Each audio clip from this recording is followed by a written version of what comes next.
Hey guys, it's Hallie. So as you may already know if you watched the quiet vlog I posted recently, I am going on a trip, and by the time you're watching this, I probably will have already left.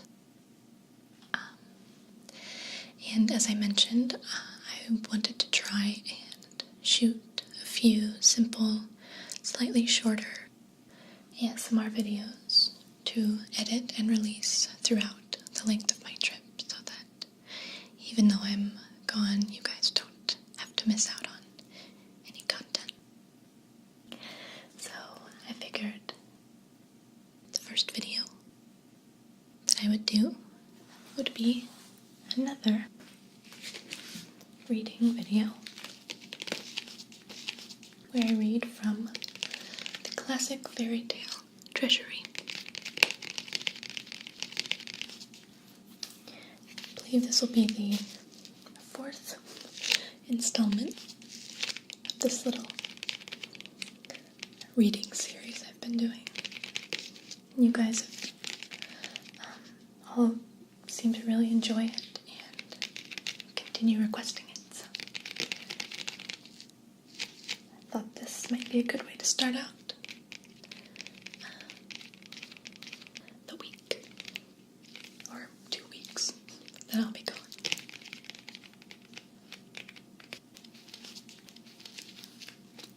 So let's go ahead and just jump in. I'm going to change the camera angle and read you a bedtime story. Enjoy.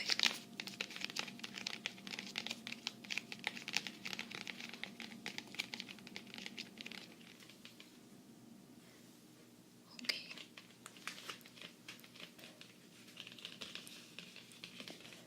Today,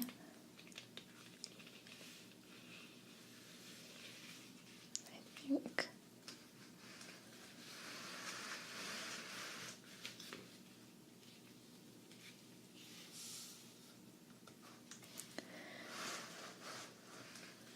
we're going to read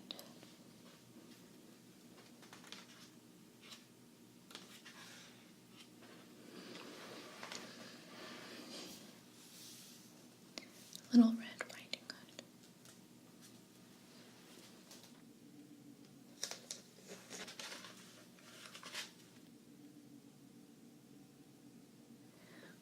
I'll turn to page 112.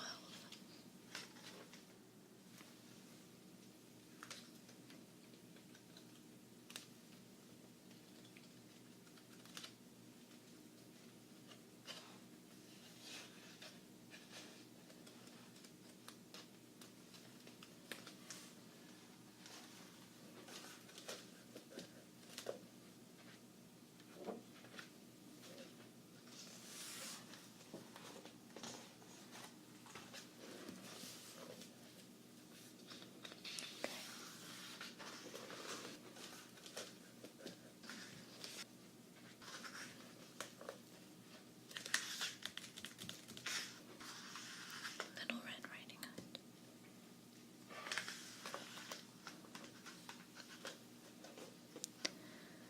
There once lived a girl whose name was Little Red Riding Hood. She was called that because she always wore a red velvet cloak and hood that her grandmother had made for her. Now her grandmother had been feeling ill, and one day Little Red Riding Hood's mother said to her, "I want you to take this basket of cakes and honey to Granny."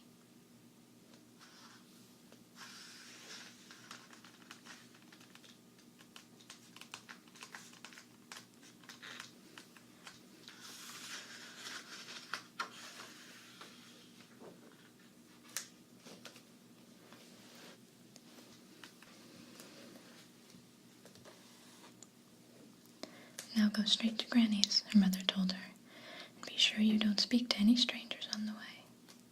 and whatever you do, don't stray from the path. Little Red Riding Hood promised to do as she was told. Her grandmother lived on the other side of a great forest. So Little Red Riding Hood went skipping quickly down the path with her basket under her arm. She had not gone far when she met a big wolf.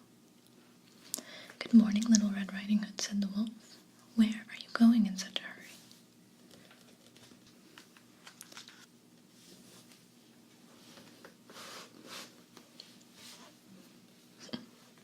He's cute.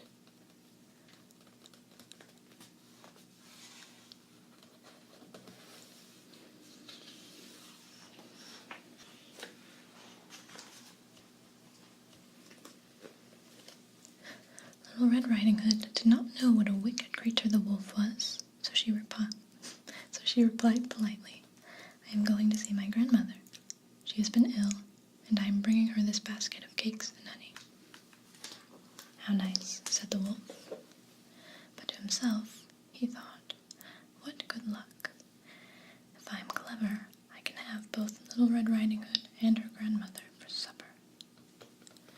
Then he smiled at Little Red Riding Hood and said, "How lovely the woods look today. What a pity you have to rush on such a beautiful morning." Little Red Riding Hood looked around. Sunbeams were dancing in the trees, and bright flowers were waving their heads in the breeze. "I'm sure grandmother would love a bouquet of flowers," she thought. "It's so early that surely I can stop for just a few minutes and pick some." So Little Red Riding Hood left the path and skipped into the woods to pick flowers. Meanwhile, the wolf ran as fast as he could to grandmother's house.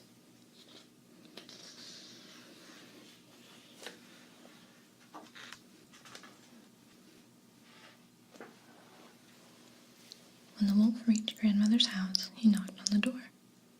"Who's there?" called Little Red Riding Hood's grandmother. "It is I," said the wolf, disguising his voice. "I've brought you a basket of cakes and honey." "I am too sick to get out of bed," grandmother replied. "But the door's open, Little Red Riding Hood. Just let yourself in and come up to my bedroom." So the wicked wolf pushed open the door, came inside, and climbed the stairs to grandmother's bedroom. Then he went to grandmother's bed and gobbled up the old woman.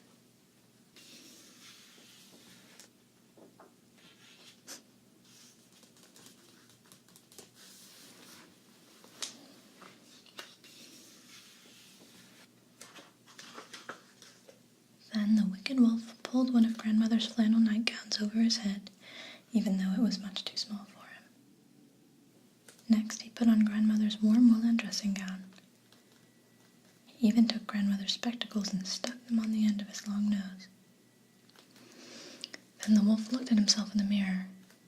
He didn't look anything like grandmother, and his long ears were showing.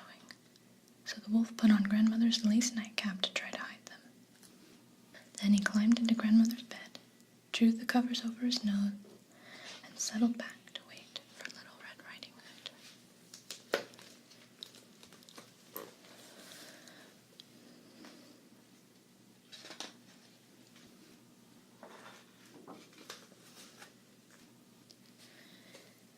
Meanwhile, Little Red Riding Hood was still in the woods picking flowers.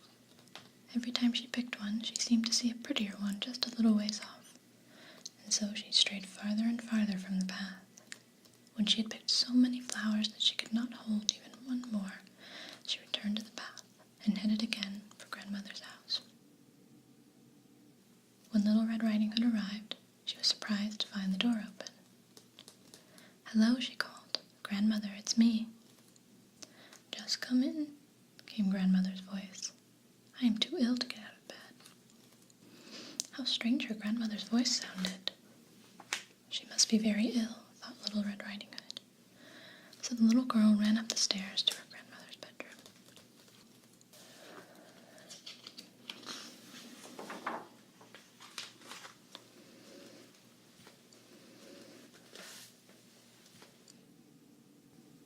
Little Red Riding Hood stood beside her grandmother's bed. How strange her grandmother looked. "Why, grandmother, what big ears you have." "All the better to hear you with, my dear," said the wolf. "But grandmother, what big eyes you have," said Little dear, said the wolf. But grandmother, what big hands you have, said Little Red Riding Hood. All the better to hug you with, my dear, said the wolf. But grandmother, said Little Red Riding Hood, what big teeth you have. All the better to eat you with, my dear, said the wolf. And with that, the wicked wolf jumped out of the bed and opened his jaws wide.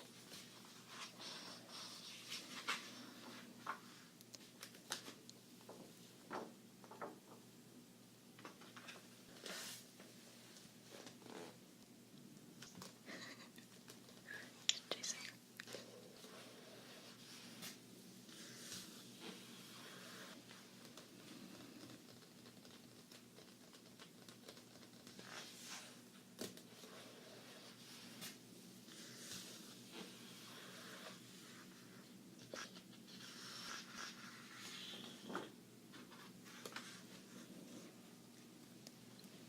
Why, you're not grandmother, cried Little Red Riding Hood. No, I'm not, said the wolf, and I'm going to eat you up. Then the wolf snapped at Little Red Riding Hood and swallowed her in a single gulp. After that, the wolf felt full. He rubbed his belly contentedly. That was a good meal, he said, and then he started to yawn. Now I could do with a nap. So the wolf climbed back into grandmother's bed. Then he pulled the covers over his head and closed his eyes. Soon the wolf was fast asleep, and he began to snore very loudly. He snored so loudly that all the windows in grandmother's house rattled.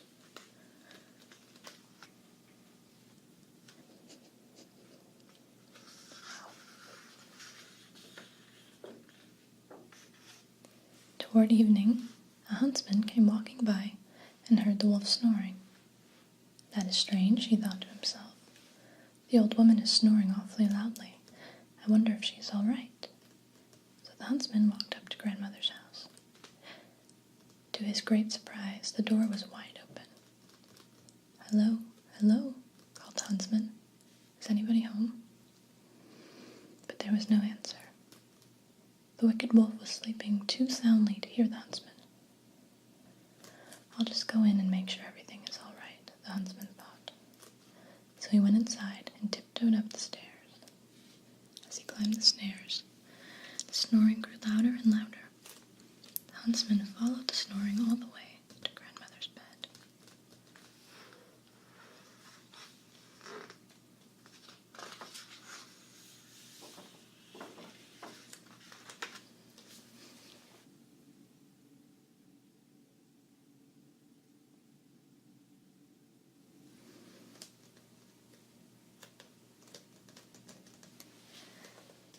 The huntsman looked at grandmother's bed and saw the wolf lying fast asleep. Aha, said the huntsman, so it's you who is snoring so loudly, you rascal. I've been hunting for you for a long time, and now it looks as if I've got you. The huntsman raised his gun and was about to shoot the wolf when it occurred to him that the wolf might have eaten the old woman.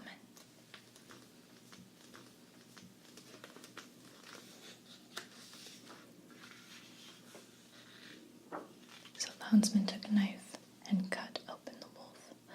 Out stepped Little Red Riding Hood and her grandmother. This story is insane. They were both happy to be saved. Then the huntsman filled the wolf's stomach with heavy stones and sewed it up. When the wolf awoke and saw the huntsman, he tried to run away, but the stones were so heavy that he fell down dead.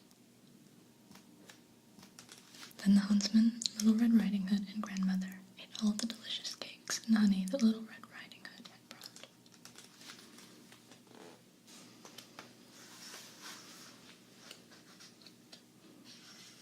I think it's funny that having too many stones inside of his stomach made him fall down. And that's what killed him, not being sliced open.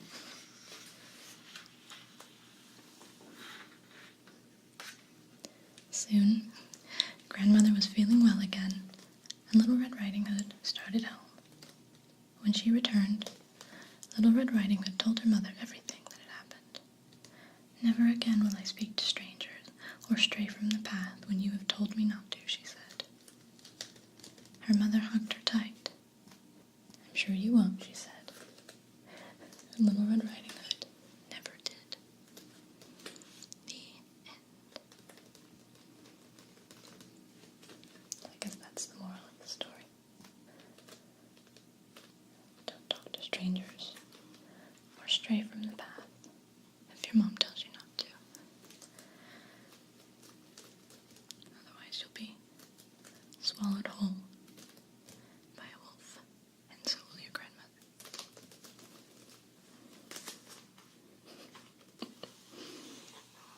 Okay.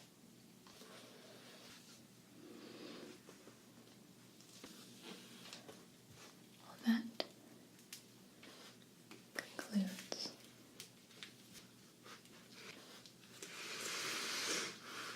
our story time for tonight. There's still a few more stories in here that I haven't read yet. And I'll probably just keep making these until I finish the book. Then maybe I can get another one.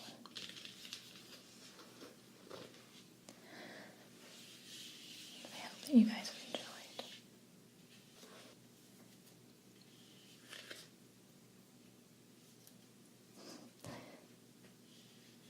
Your fairy tale bedtime story.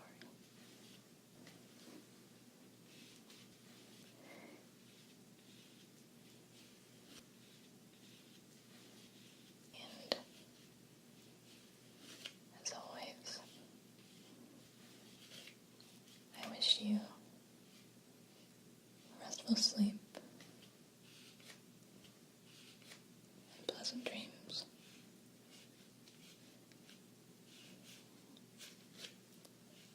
I'll be seeing you again very soon.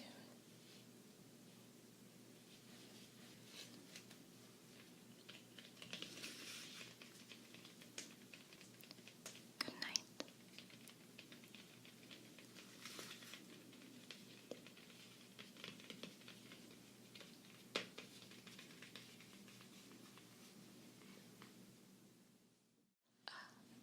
I am now using this room to shoot a new show, a new YouTube show that I have created for my Pixel Whipped channel.